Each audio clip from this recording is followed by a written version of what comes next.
All right, today we have Dee from More Than Mortgages to talk about a few things mortgage related. Hey Dee. Hey.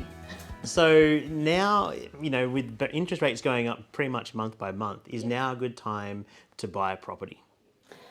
I think that often what people think when interest rates are going up is to have a bit of panic, worry. But I also know that as interest rates go up, people's borrowing capacities will come down, which in turn you would think that property prices will come down, which then would say to me, if property prices are coming down, then yeah, it's a good time to buy. Yeah, and we're noticing that property prices are coming down, and so obviously in the current market it is a little bit fearful for buyers, but they can rest assured that they're sort of buying in a good market nevertheless. Oh, and Canberra's, anywhere in Australia, is the most, I think, protected, robust little economy of property. So you can't really go too wrong in Canberra. Sure. And so obviously right now, should I fix or go for a variable rate? Because it's all over the shop. Let me just get my crystal ball. 2 seconds. No, but I've been answering this question a lot for people. I personally am staying with variable. I have been looking at, there's a few sources or people that I know in the industry that have lots of property that have been around for 20, 30 years, and they've seen, their advice to me is that rates will probably hit around the 5%-ish for owner-occupied rates, and then potentially drop back down into the 4s, and we'll settle around there. So I've been around for 12 years. Anything in the 4s to me is not the end of the world. That's actually still really good historically. I owned a property and rates were at about 12%. So in the 4s, I'm just reminding people that if they've already got loans, that they were assessed at a rate 2.5% to 3% higher. So there should be some wiggle room in there for them, and also just preparing people instead of fixing. So the answer to that is I would just stay variable for the time being. Maybe ask me again in a couple months. We'll see what's happening. But I think that so fixed rates at the moment are around 5% to 6%. Variable rates are about 4%. So, and that's inclusive of the recent interest rate rise 2 days ago, yesterday. September. September.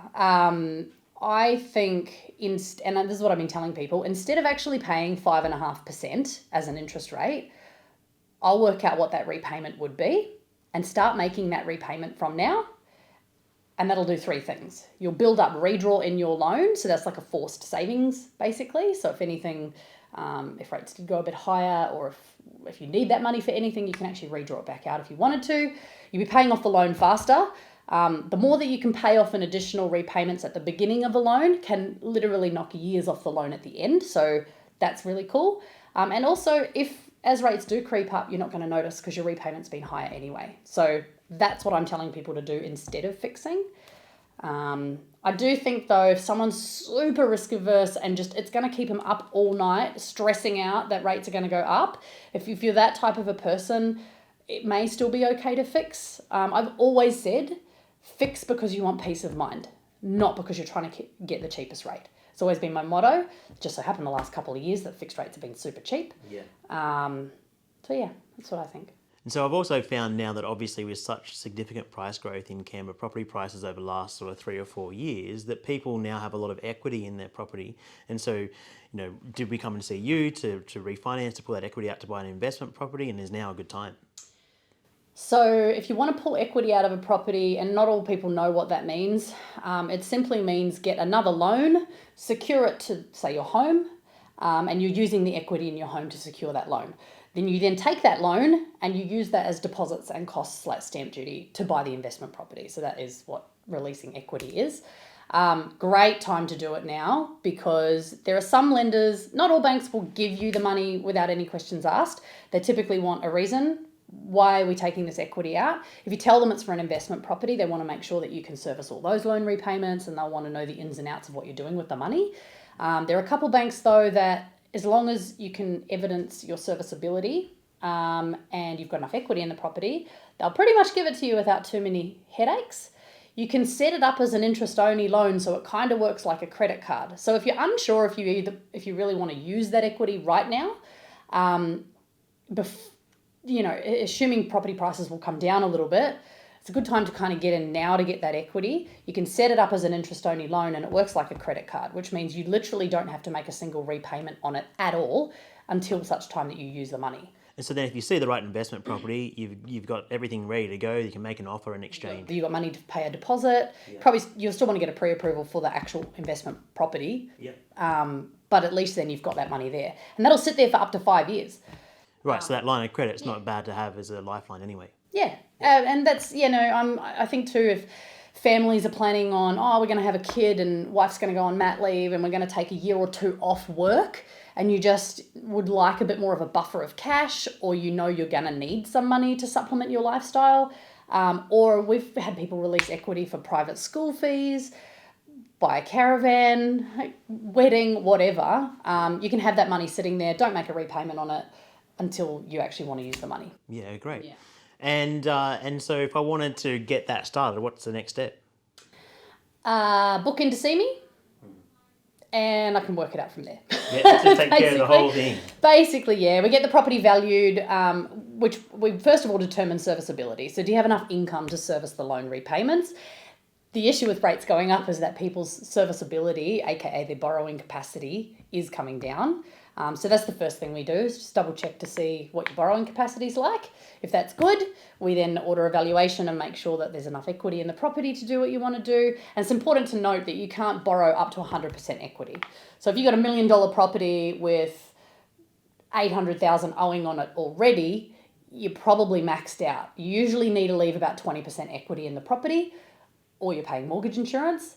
But if you've got $1 million property with a $500,000 loan, then there's 300 of available equity in that property. So yeah, determine serviceability, order valuation, and pretty much go from there. Okay, great. All right, so where do you see property prices heading in Canberra in the next, say, 12 months? I think property will go correct a little bit. I think it'll go backwards a little bit, but nothing that people need to freak out about. And I do think when that happens, that buyer sentiment will return a bit more. I think, it's been a bit weird the last 5 months with rates going up so sharply. I think that has kind of spooked the market. Spooked a bit, yeah. I'm still seeing heaps. It's funny, I've just spoken to 2 people recently that are almost excited that rates are going up because they know property prices are going to come down. Yeah. So the whole rate rise thing, instead of being spooked, you can look at it as a bit of an opportunity. So when we're dealing with buyers in the marketplace, they have pre-approval when they're shopping for homes. But with every rate rise, do they need to come back and see you to make sure their pre-approval still exists? Good question. So what a lot of people don't realise at the moment is that I'd say 50% of banks are not honouring the pre-approved loan amount. We found this out the hard way. I don't think that lenders have done this in nearly a decade. I think it's only happened once before in my 12-year career. Usually you get pre-approved, and for that 3-month window, if anything changes, it's fine. They'll still honour whatever it was you were pre-approved for. Now, 50% of banks are saying, no, every time the Reserve Bank increases rate, we need to basically decrease your loan. I literally had one bank relationship manager say, rip the pre-approval up and come back to us and start again. That's not a very robust pre-approval. So if someone wants a pre-approval, I'm excluding all of those, unless their serviceability is really strong and they can handle rate rises. But most people, I'm saying, look, we're going to have to go to this pool of lenders because they've committed that once you're pre-approved, it's locked in for that 3-month window, so you don't have to worry every time rates go up. I would say there's a lot of people out there. I mean, we found this out the hard way. I think, there's probably a lot of people that have a pre-approval that will go to auction, and when they go back to their bank after they've gone to auction and locked in the property, they're going to find out the hard way that their pre-approval is no longer valid. Their loan amount's going to be lower. So that's really important. Well, guys, if you need any help with your mortgage, Dee is definitely the lady to speak to, and her contact details are below.